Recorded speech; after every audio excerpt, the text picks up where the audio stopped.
bring you Mr. Ronald Colman in tonight's presentation of Suspense.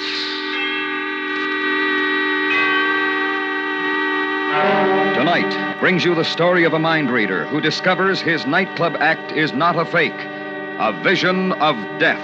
Our star, Mr. Ronald Colman.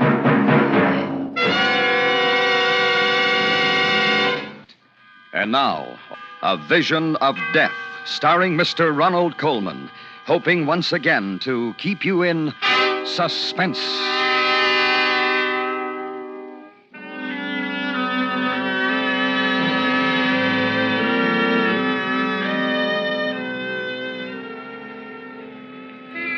If I speak too rapidly for your stenographer, you'll tell me, won't you, Lieutenant? No offense, but he impresses me as someone who has to sit on the floor to put on his shoes. And stop me if I seem to wander away from the point, won't you? I mean to say, this is my first and, I hope, final appearance in a police precinct, and I should hate to give a sloppy performance. We were always known, Aurora and I, for the smoothness and gem-like precision of our act. As far as this murder... rap, I suppose it's called, is concerned, an acquaintance with our act is the essential rabbit. Awfully good act. Smart, informal, occasionally humorous, and always mystifying. Well, the act always began with music, never with the cliché fanfare of trumpets or roll of drums. I would saunter out to the center of the floor and say something like, "Good evening.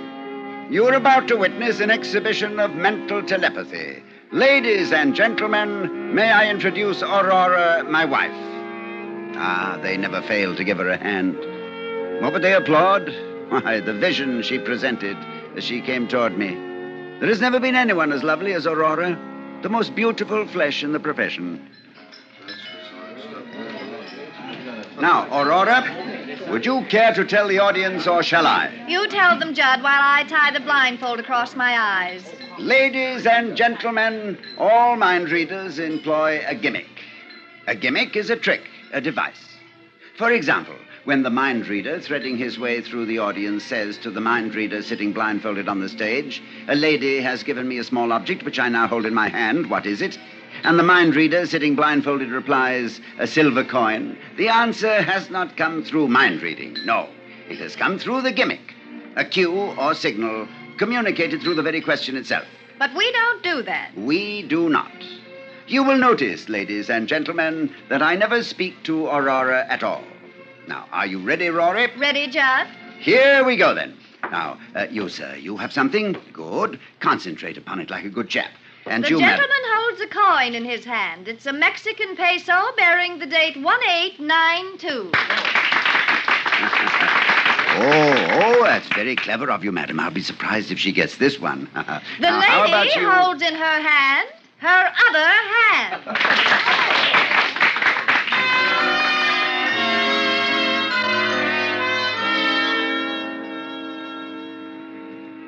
Yep, a sucker once born remains a sucker till death. The audience never realized, never in all the years we worked, that although I was not speaking to Aurora directly, my chatter nevertheless was loaded with signals and cues for her guidance. By revealing the gimmick, we concealed the gimmick, and that, Lieutenant, is the ne plus ultra of gimmicks. Yes, it was as crude as that, but it enabled us to work 50 weeks a year here and abroad at an average of over 1,000 a week. Of course, I always gave some credit for our success to our agent, Harry Arnold, although Rory was inclined to give him no credit at all. Good news, Judd. I've managed to book the act into the College Inn in Chicago with a 4-week guarantee. That's not bad, huh? Get him. He managed to book the act. I suppose they never heard of us in Chicago. I suppose we weren't held over there 6 weeks when we played the Sans-Souci in 1948. Well, you think it's easy to get a 4-week guarantee these days? Money is short. Money is tight. I have never yet heard you say money is long, money is loose. You have to sweat for your 10%, don't you? Yes, you do. In a pig's ear, you do. Agents, they're all alike. There's gratitude for you. There's the milk of human memory. What were you when I first saw you? Nothing, not this much. Playing 10 a day on the canvas in Monash, Wisconsin, and paid off in bottle tops. I worked, I schemed, I sweated. Agents, all of them. All they know is how to live off a dead whale, scum of the earth. I'm not going to take that from you. You hear me? You'll take it, baby, along with the 10%. You'll take it, you'll chew it, you'll swallow it, and you'll keep it down. How do you like that? I'm warning you, kid. Don't push me too far. Don't push me. Children. Now, on your way, Harry, and don't let it get you down. I think a 4-week guarantee is pretty good. Thanks, Judd. If it wasn't for you, I'd... Yeah, why go into it? I'm going for a walk.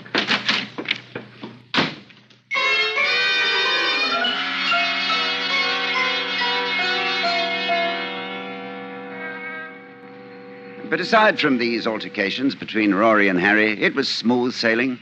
We wore the best, ate the best, drank the best, stayed at the finest hotels. And every Saturday night after the performance, Harry would bring us our salary. He'd bring it in cash. 1,000, 1,250, 1,500.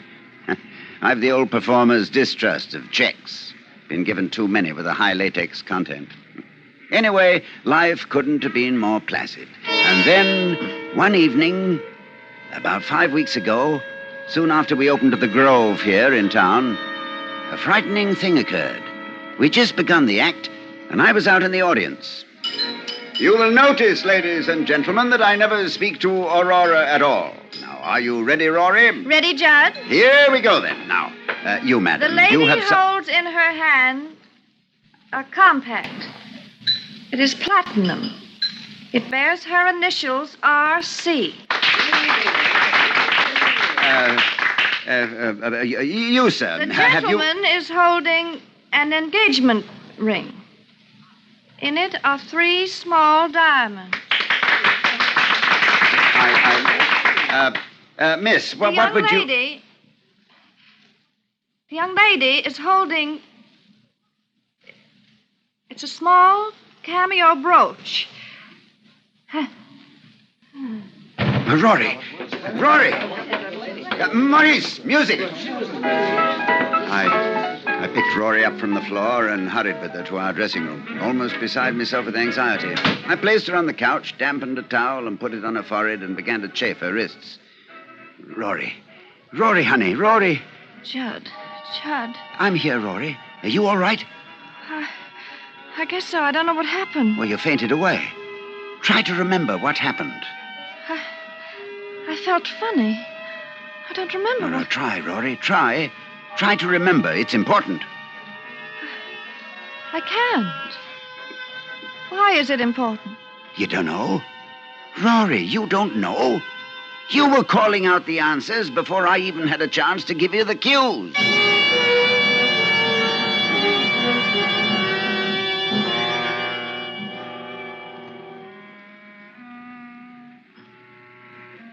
Do you believe in telepathy, Lieutenant? I don't mean the sort of thing Rory and I usually did. I mean real telepathy.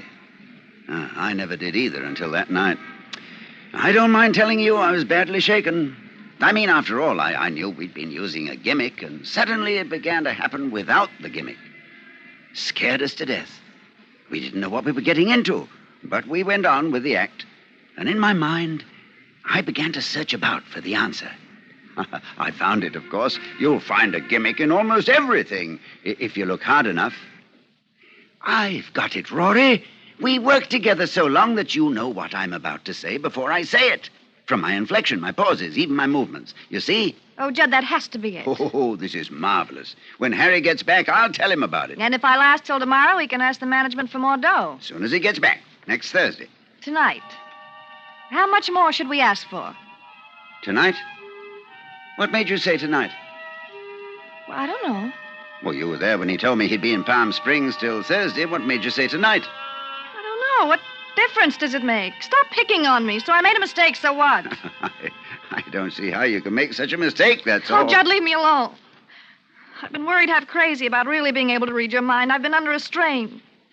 So Harry's coming back Thursday and not tonight. All right, are you satisfied? He'll be here Thursday, not tonight.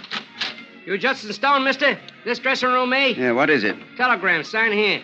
Sign for it, will you, Rory? There you are, kid. Judd, I'm sorry I blew up in your face. Judd, what's the matter? It's from Harry. He's coming in tonight.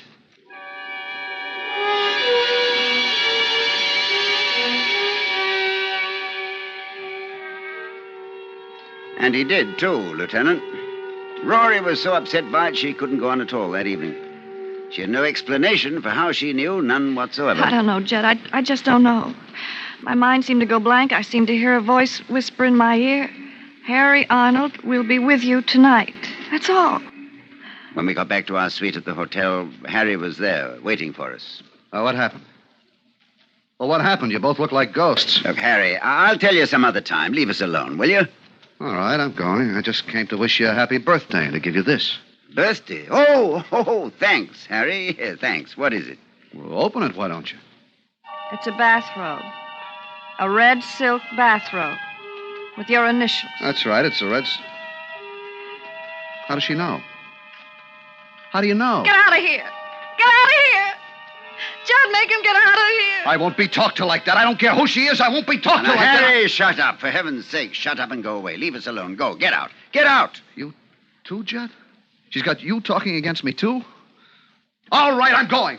I'm going, but from here on in, it's strictly business between us. I wash my hands.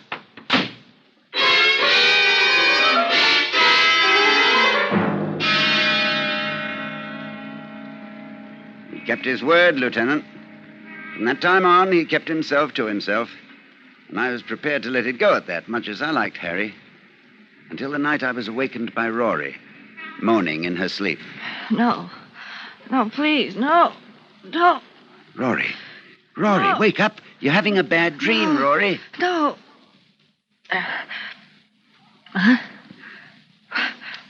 Judd.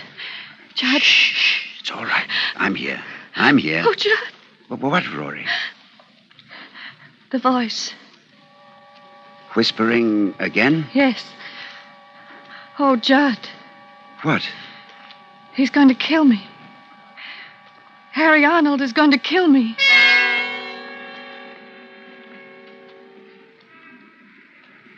And that, Lieutenant, was the beginning of the end of that.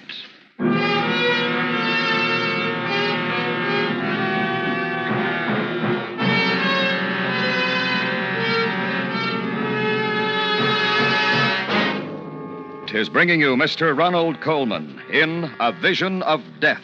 Tonight's presentation in radio's outstanding theater of thrills, Suspense.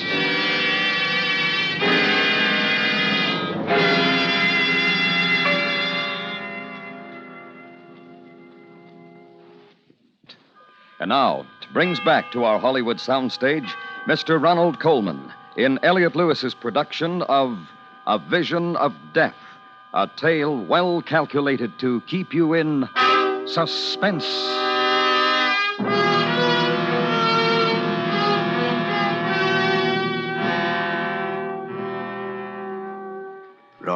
Rory, get a grip on yourself. He's going to kill me. Harry's going to kill me. Don't be ridiculous. Stop it now. It was just a bad dream. He's going to kill me. Will you stop that? Will you stop saying that? Judd, hold me. I'm frightened. Harry's going to kill me. You've had a bad dream, I tell He you. hates me. He hates me. Oh, Judd, he's going to kill me.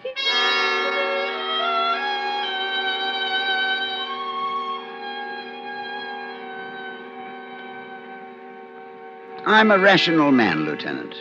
I've always felt, for example, that when Hamlet says there are stranger things in heaven and earth than are dreamt of in your philosophy, Horatio ought to reply, tell that to Sweeney. I knew there was no such thing as mental telepathy. I knew it as well as I know I'm sitting here talking to you. Up here in my head, I knew it. And yet, the next afternoon, I found myself entering a gun shop and purchasing a revolver and a box of bullets, determined that before Harry Arnold could so much as injure one hair of Rory's head, I would kill him. I should have gone directly to the police first. You're using hindsight, Lieutenant. I had all that out with Rory. Please, Judd, please. Go to the police. Tell them about this. Let them handle it. Well, tell them what? That by reading his mind, we've learned Harry intends to murder you? They'll believe us. They've got to believe us. You're reasoning like a child. They'll decide that it's either a publicity stunt or else that we're both lunatics. But if I tell them about the telegram and the birthday present... Rory, we have no proof. We have to do something. What? Tell me what? You know he intends to kill you. I know he intends to kill you. But what can we do? Do you know when he's going to do it or how he's going to do it? No. He hasn't decided yet. Oh, Judd, isn't there anything we can do? Nothing. Except wait.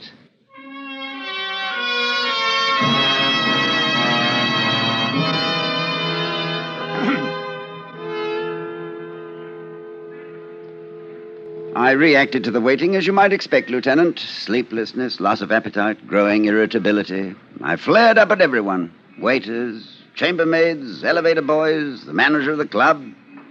The manager of the club? He finally said to me, Stone, what the devil's gotten into you? I'd really like to know. none of your business. Well, look, I'm only trying to be nice. Oh, shut up and leave me alone. Sure, I'll let you alone. I'd let you alone right now if your contract didn't have another week to run. But after that, I'll let you strictly alone. You'll never work this club again. You maniac.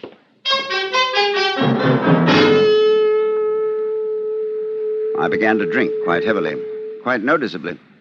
I was going crazy just from the waiting. And then the waiting came to an end.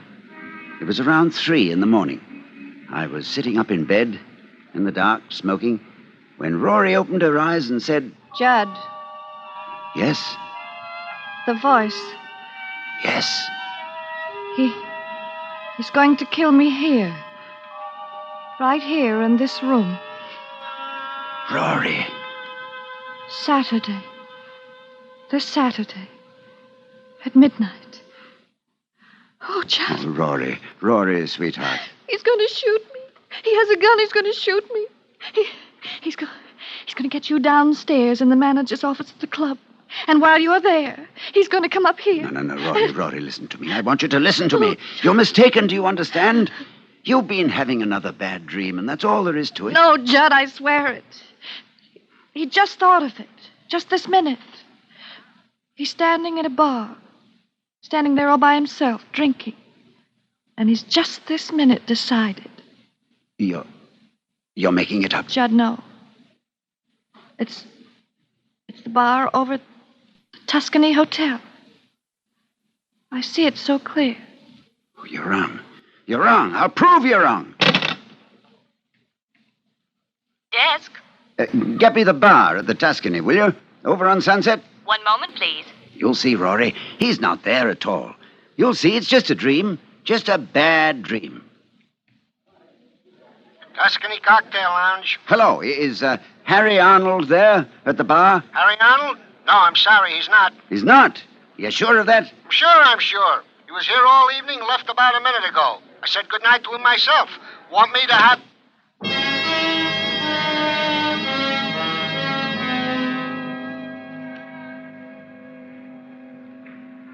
Look, Lieutenant, my hands.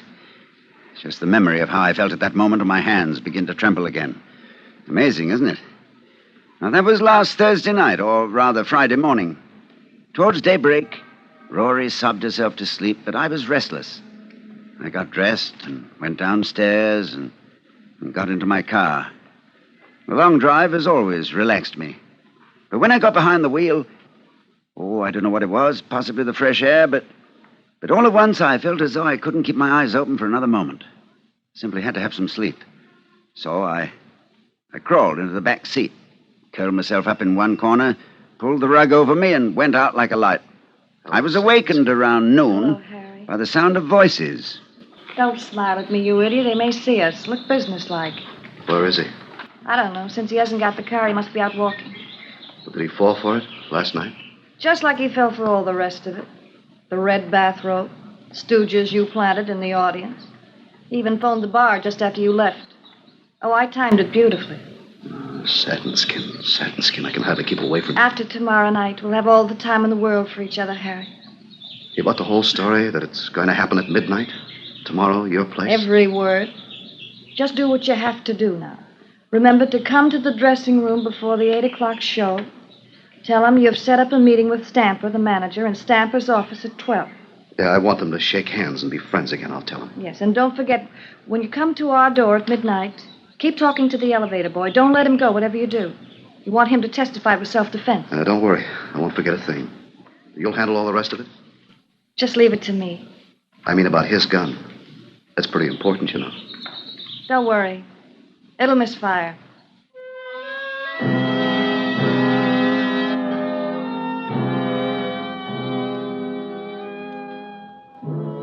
It'd be difficult for me to tell you what I felt as they walked away, Lieutenant. One part of me felt the way a man ought to feel, I suppose, when he learns that the woman he loves is not only unfaithful, but plotting his death as well. But another part of me felt only relief. Relief at learning there was a gimmick in this, too. They'd been fairly clever for amateurs. Harry had a good excuse for carrying a gun to protect the cash he brought me each Saturday. My own behavior in recent weeks would lend weight to what he would probably offer in his defense, that I must have been crazy, that for no reason at all I'd opened the door, pointed a revolver at him, and threatened his life, that he had to shoot in self-defense. The presence of the elevator boy, well, that could mean only that Harry would shoot just as soon as I opened the door. I'd be found dead with a revolver in my hand and a heartbroken agent at my side. Tableau. I found myself hoping, as I never hoped before, that they'd come to their senses before Saturday. That they'd realize what a vicious, inhuman thing it was they were planning. But just before the 8 o'clock show that night, there was a knock at the door of our dressing room. Come in. Judd, I've been talking to Stamper, the manager. He's sorry there's bad blood between you and wants to square it. I told him you'd be in his office at 12 to talk things over. All right with you? Yep. We don't want it so we'll never work here again, do we? I mean, there's no reason we should. No reason at all. Button my dress, Judd. See you later, Judd. Yeah, later.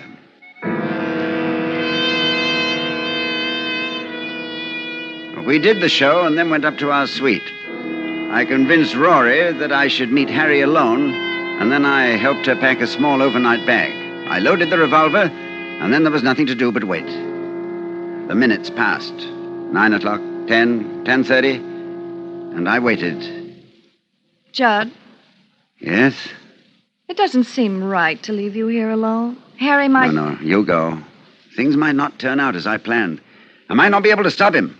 And if I fail to stop him... No, it's best that you go. Just wait at the motel until you hear from me. What time is it? Almost 11. 2 minutes of 11. I'm out of cigarettes. Desk. This is Mr. Stone in 1101.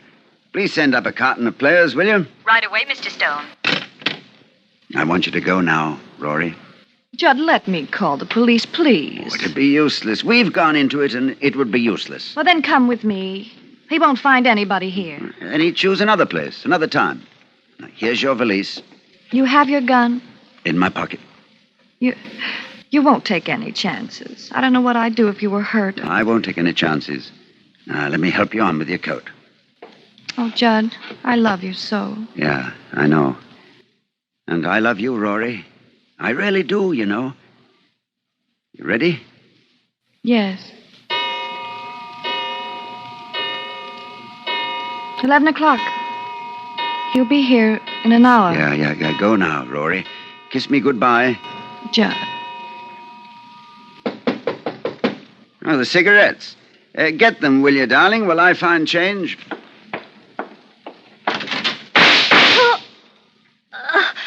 Harry. Rory. Rory.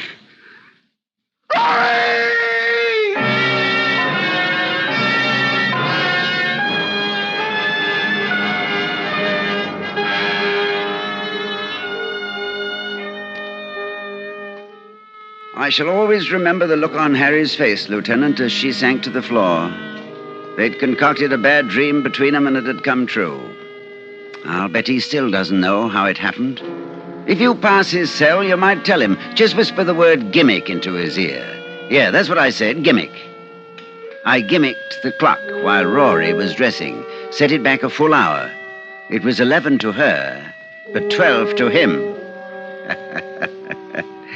I adore gimmicks, don't you?